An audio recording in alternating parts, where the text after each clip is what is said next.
this afternoon is 2021-60213, Paulinus Do Ndungmbowo. How do you pronounce it? The ends are silent, so Ndungmbowo. Ndungmbowo. Okay, I apologize for mispronouncing your client's name, and I mean no disrespect. Ndungmbowo. Versus Merrick Garland, U.S. Attorney General. Ms. Oswald, you may proceed. Thank you, Your Honor. May it please the court, honorable judges, I represent the petitioner, who is from Cameroon and was denied asylum by the immigration judge and the Board of Immigration Appeals.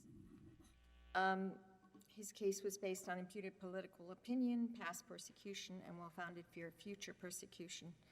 Cameroon, since November 2017, has been in a serious civil war situation crisis where women, children, teachers, attorneys, and especially Anglophones have been targeted. This led Congress to declare TPS, temporary protected status, for all Cameroonians as of April 2022, when, if they were here in the United States. He has applied for that. Villages, homes, and hospitals have been burned and destroyed. Children have been unable to attend school. So this is the background in which we are talking. The respondent speaks only Pidgin. He did have a Pidgin interpreter in front of the court. He did not in front of the credible fear interview or the CBP. Those were thrown out by the Board of Immigration Appeals since they had no interpreter. The appellant was arrested on 2 occasions, March 3rd, 2017, and on October 24th, 2018.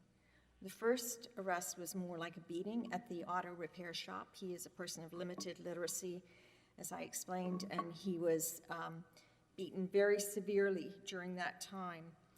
They came to his shop, they tied his hands and feet together, suspended him on a frame, hit him with their gun and machete.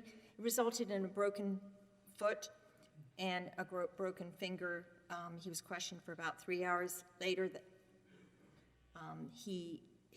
one of his customers, in which the cars were concerned, was shot, and he hid out, and he was actually found unconscious by a lady called Ernestine, who submitted an affidavit on his behalf. What are the specific kind of record citations, if you have them, for the specific physical injuries that your client suffered? There's his testimony, and I believe there's a photograph of him with bandages, but are there record citations to the specific, you just listed a handful of specific injuries, but where can we find those in the record?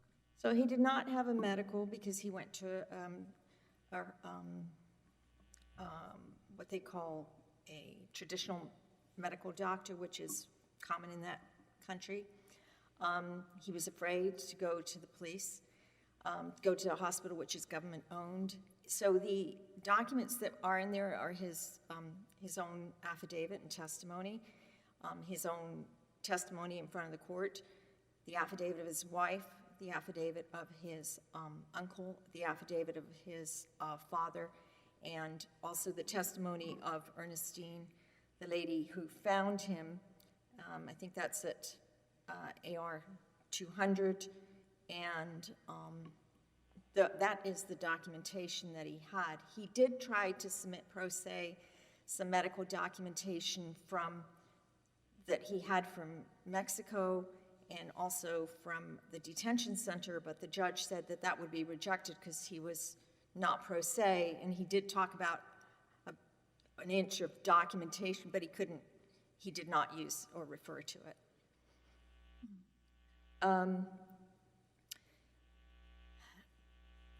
That picture may or may not have been the result of the photograph that later becomes problematic of the unconsciousness.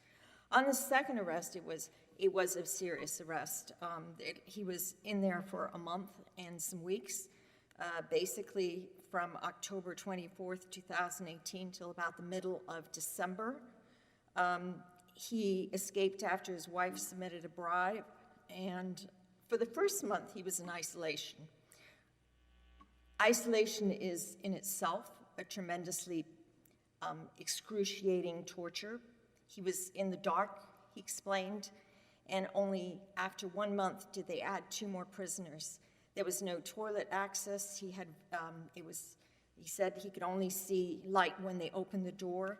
In addition to that, they would beat him. And then later, his brother disappeared and was killed because they thought he might be involved.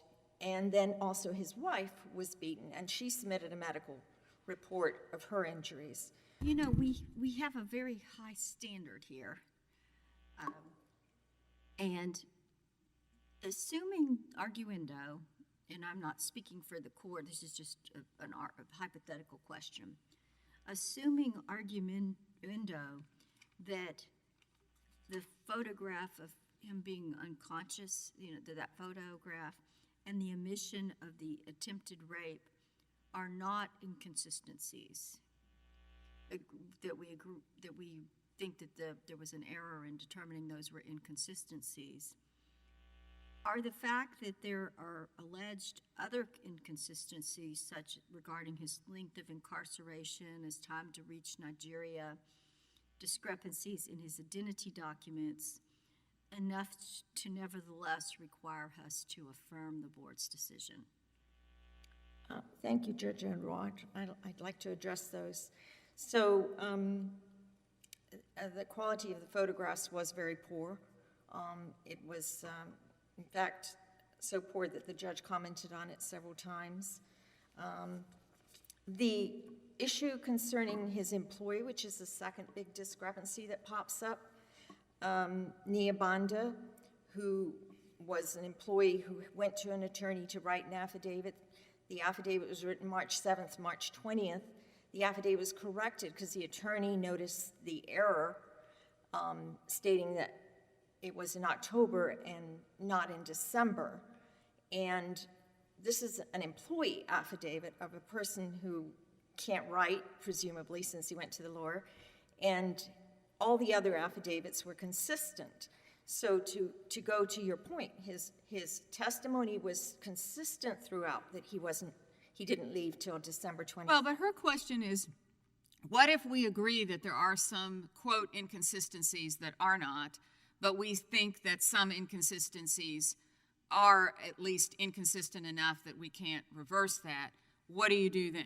I thought that was her question, and if it's not, it's my question. Okay.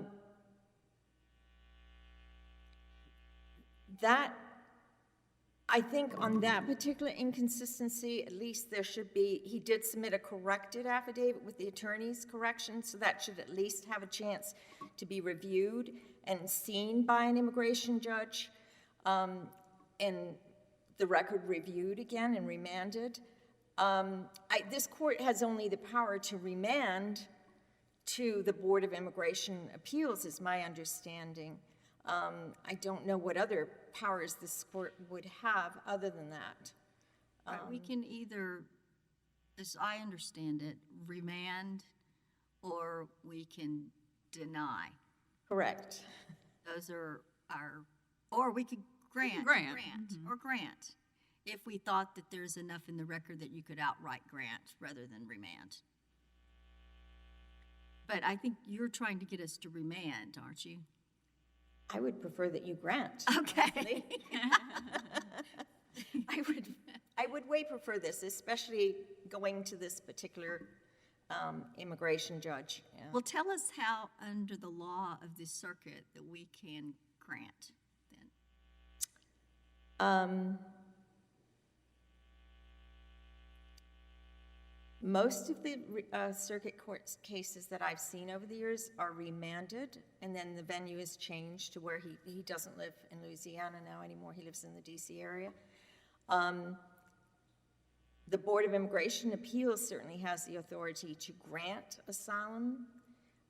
So I think that if the decision were remanded to the board with an explanation as to why it should be granted, they would have the possibility to grant. I have not personally, unless the government, when the government agrees, then we are able to get a grant, I think, and get the case dismissed, but I'm not sure about the powers of this court to actually grant asylum.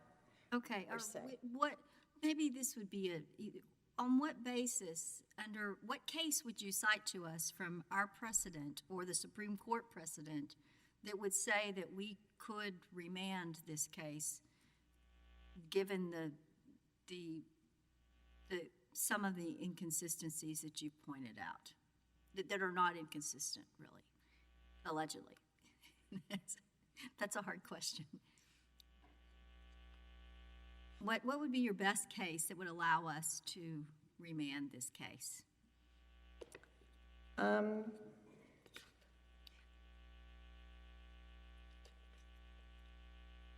Your Honor, I think there are a number of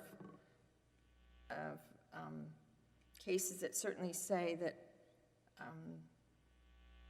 perhaps Orellana Monson v. Holder, but that goes more to whether his testimony is detailed, specific, and persuasive without the corroboration. There's lots of BIA cases, but as far as the Fifth Circuit,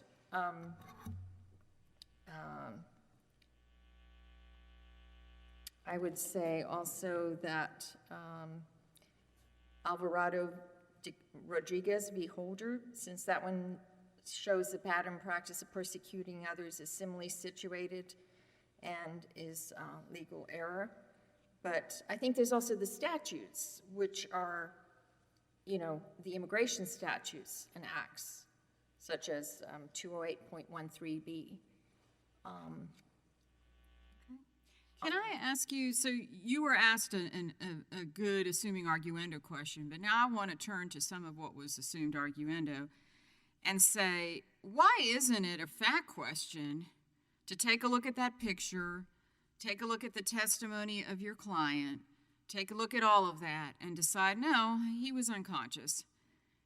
You know, when it's yourself making the statement, like, I didn't run the red light, and you say, like, I didn't run the red light, that look might look like, you're lying. And so the person could believe that you did run it, even though you testified you didn't. So he doesn't have to believe the testimony. He can take a look at the whole group. And why isn't reviewing that picture a fact question? Even if I might have a different look at it, why is my look what matters? It's the IJ's look.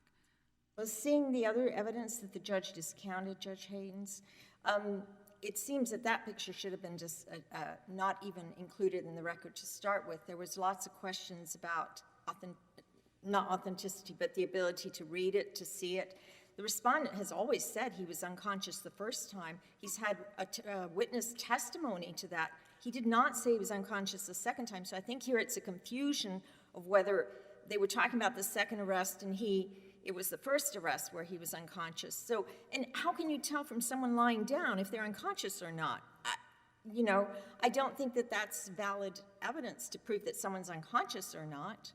I think you would have to have some kind of medical record or something to show that was, and is it really relevant whether he was unconscious or not? Because some of the inconsistencies, as you've said, are very trivial. Such as dates of birth of the wife. But we can that's enough. They can determine that somebody is not believable based on very little in the way of inconsistency and wrong statements. That may not be the way I would run a, state district court, but that isn't the question. We've got, as Judge Elrod said, very limited ability to review here. But the totality of the circumstances controls, so it's not just that, it's all the other evidence that was totally consistent with what happened to him, except the employee's affidavit, which was corrected. But one lie is enough. And I'm not saying that... If it's a lie, yes. I'm not saying your person lied. This seems to be a confusion, not a lie. Okay, but that's what the IJ has to decide, right? Kind of like I might think you didn't run the red light. Somebody else might think you did, based on looking at you.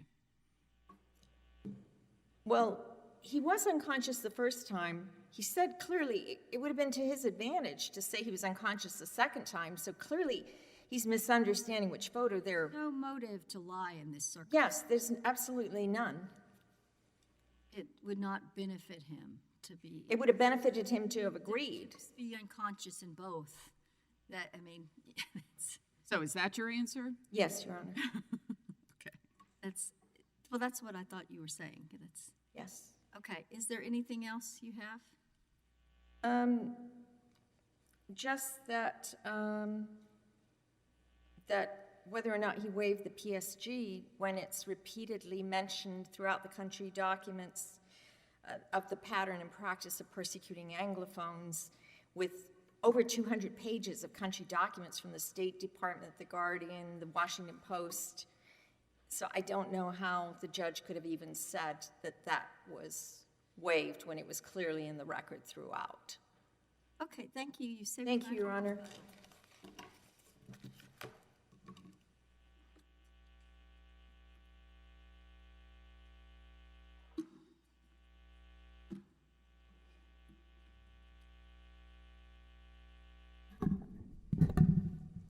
May it please the court, my name is Jesse Lorenz, and I represent the Attorney General of the United States. The court should deny this petition for review. Record evidence fails to compel the conclusion that petitioner presented a credible claim for relief and protection from removal, or that he rehabilitated his non-credible testimony and evidence with sufficient independent corroboration. Regarding credibility, the agency pointed to specific and cogent reasons for disbelieving petitioner's claim. In particular, petitioner presented inconsistent testimony and evidence relating to significant aspects of his claim. Okay, what about this unconsciousness? You heard the exchange that we had with your opponent. How do you address that? Well, I think during his testimony, he was specifically asked about this picture, and he said that he wasn't rendered unconscious. I mean, the record clearly supports the immigration judge's determination regarding that. But then why would he lie? Because there was this discussion with your opponent that, well, it wouldn't have benefited him to lie, so why would he lie on that? I cannot speak to that, but motive is not a requirement for making a credibility determination in the statute. It doesn't matter why he'd lie. All that matters is, for this court's purpose, that record evidence doesn't compel a contrary conclusion that he didn't tell inconsistent things. You're saying the picture doesn't compel the conclusion that he was not unconscious. I'm sorry, I'm a little... the point I'm trying to make is that his explanation in his subsequent briefing materials doesn't compel the conclusion that he didn't present inconsistent evidence regarding that event. I mean, in his testimony, he clearly testified that he wasn't rendered unconscious, and when he was asked about that picture by, I believe, the Department of Homeland Security's attorney, he said, no, he wasn't unconscious. They pointed to that picture, to him, and he said that he wasn't unconscious. So I think that's fair for the immigration to look at that. And also, I mean, we have to consider the totality of the circumstances. There was an omission from his statement about whether he was raped during detention. There were inconsistencies in his father's birth date, his wife's birth date. But is it torture to be raped? The thing is, with the adverse credibility determination, the immigration judge is basically saying, we don't know what is true. We don't know what's true because we have all this inconsistent evidence, and I can't determine whether this is a fact that something happened. What is actually inconsistent in this record? Well, there are several inconsistencies. What is materially inconsistent? I would say materially inconsistent is the fact that his written statement omits any mention of the fact of his later testimony that he was raped or attempted rape. It's just previous question. Being tortured could include being raped. That's not a material inconsistency. Well, first of all, he didn't claim that he was actually raped. He claimed that it was an attempted rape. I don't mean to Well, I know that's downplay why that. that could be tortured. Attempted rape could be torture. And I'm not saying it's not, but the point of the adverse credibility, the point of the adverse credibility determination is that the immigration judge doesn't believe what he's saying. And so you can say that torture does include rape, right? We can say that maybe rape is a form of torture. But here, Rape is a form of torture. and I'm not going to quibble with that, but the point is that because of the adverse credibility determination, it's his burden to present credible testimony. Right, but and we're saying he didn't. Whether we have that Ndungmbowo v. Garland case out of the circuit that you're not familiar with. I'm not specifically. I'm sorry. That's a case where there are some inconsistencies, but there are some that are wrong inconsistent. They were found to be inconsistencies, but the court determined that they actually weren't inconsistencies on the record. And the court sent it back because it said that if you have, they can't tell that the court would have, that the judge would have found this was enough of if you take away the other ones that are not actual inconsistencies, you can't tell that the court would have reached the same answer, so we sent it back.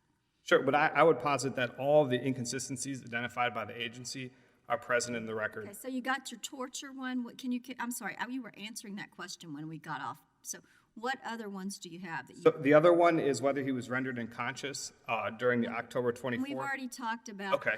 that could be a mistake in communication. I don't think the record compels that conclusion, Your Honor, Okay. and I don't even think the record supports that conclusion. Okay, so what else you got? The other one is that he didn't present consistent evidence regarding when he escaped prison.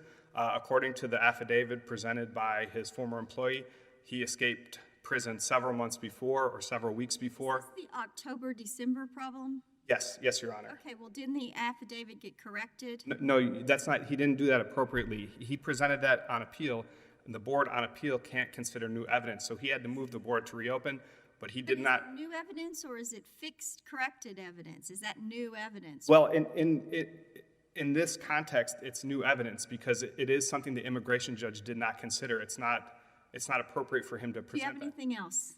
Do I have anything else? Any- Oh, inconsistencies. More. Yeah, the inconsistencies between the dates, his father's birth date, his wife's birth date.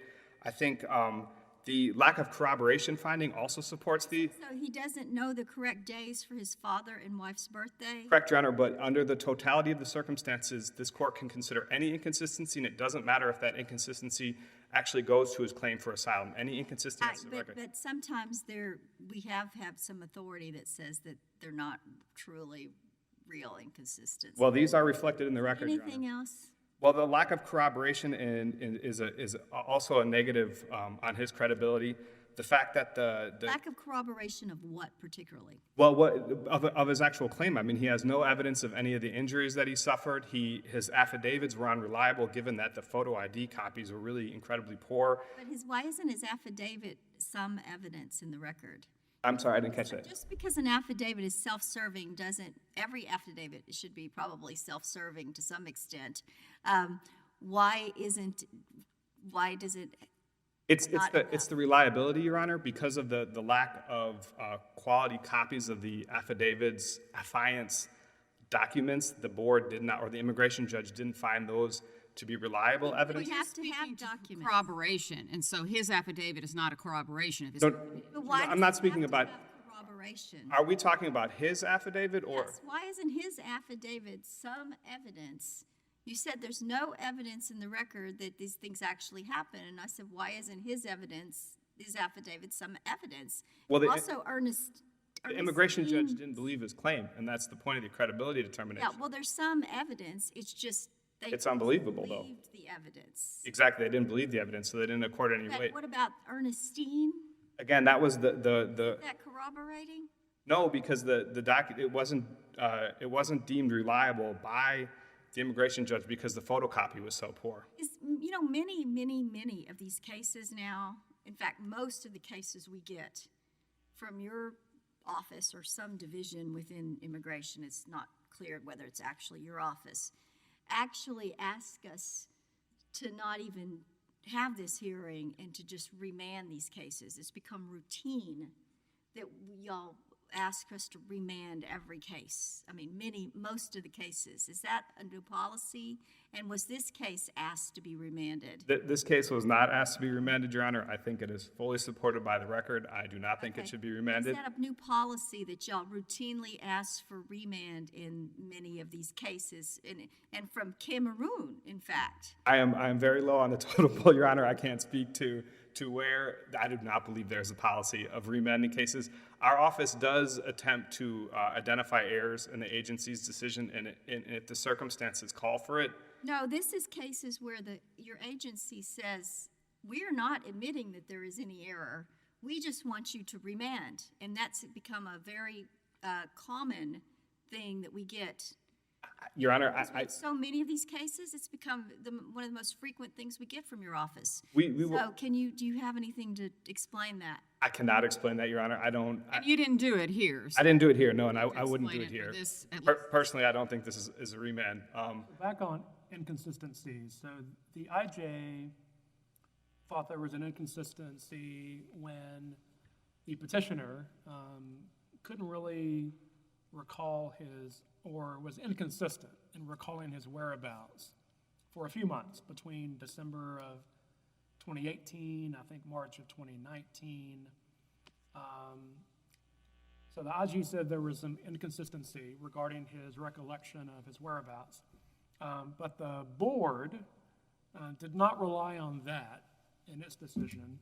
So if the board did not rely on it, are we free to rely on it or no? I would say that that's not before this court because the board didn't address it. Generally, this court's limited to the board's decision and reaching its ultimate decision.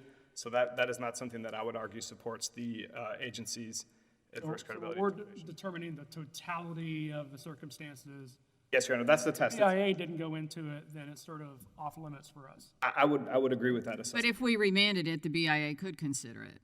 Yeah, technically, the BIA could reconsider on an open record, and they could consider any of the other inconsistencies that were identified by the immigration judge. Because they didn't actually say that was false or wrong or whatever, they just didn't address it. That's correct, Your Honor. They just didn't address it, and they do that often in these kind of adverse credibility determinations, finding that if there's 5 or 6 pointed out by the immigration judge, as here, there are only 4 support the adverse credibility determination in the totality of the circumstances. And I think that's bolstered here, especially by the lack of independent corroboration. So, there was a reference to the Ndungmbowo case. That's actually an unpublished case. What, in your view, is your best published case that supports the notion that we better just affirm this because there's some evidence and it isn't up to us to decide the facts if we would decide them differently? Well, the best case I can cite to is the Supreme Court's decision in Elias Zacharias, which basically talks about the substantial evidence standard of review and that the record has to compel the conclusion that no reasonable fact finder can conclude opposite of what the immigration judge. Even if you guys feel that some of his explanations are plausible, it doesn't matter. This court has to find compelling record evidence to overturn the agency's determination regarding credibility and corroboration, and I would posit that that does not exist here. Okay, and just to be clear, we have many unpublished immigration cases, and we try to keep our case law consistent even if it's unpublished, although it's not binding on us.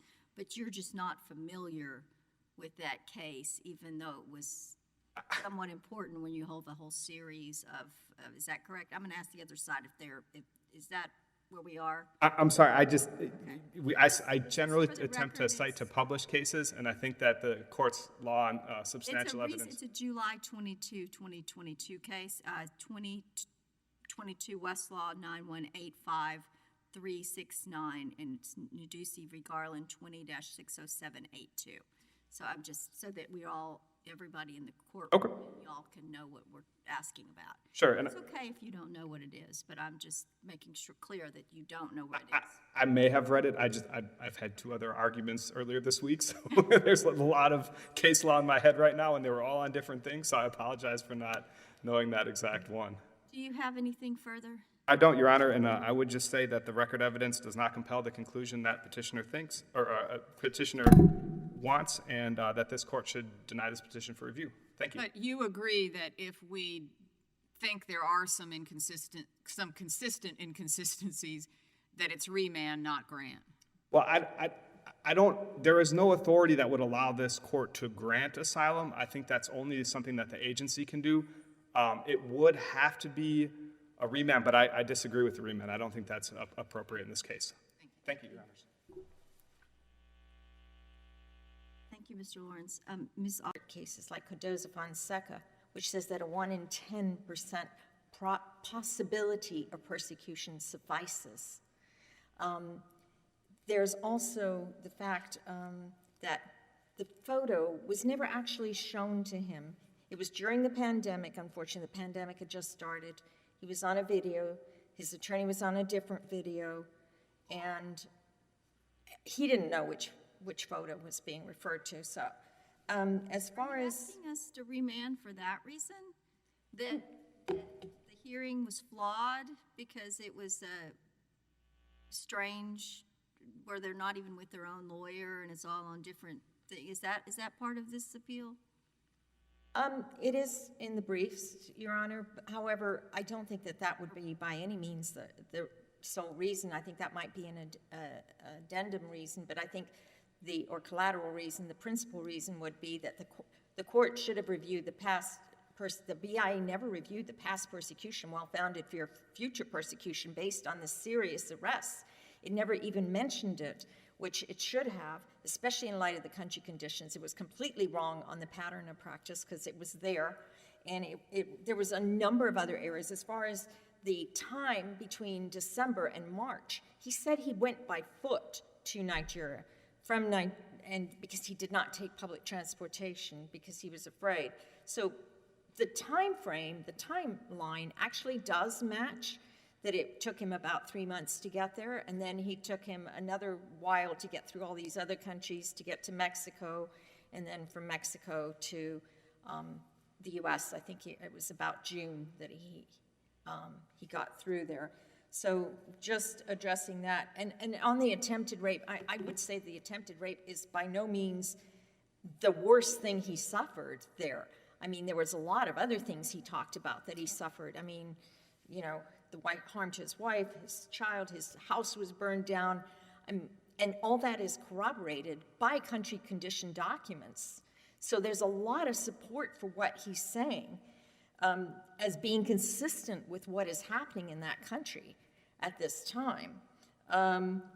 And I would also cite to matter of Moharabi, BIA 1987. It says uncorroborated testimony is sufficient to establish a claim for asylum as long as it's credible, persuasive, and specific. So if you find that his testimony was that the inconsistencies were not real inconsistencies, therefore then his testimony is credible.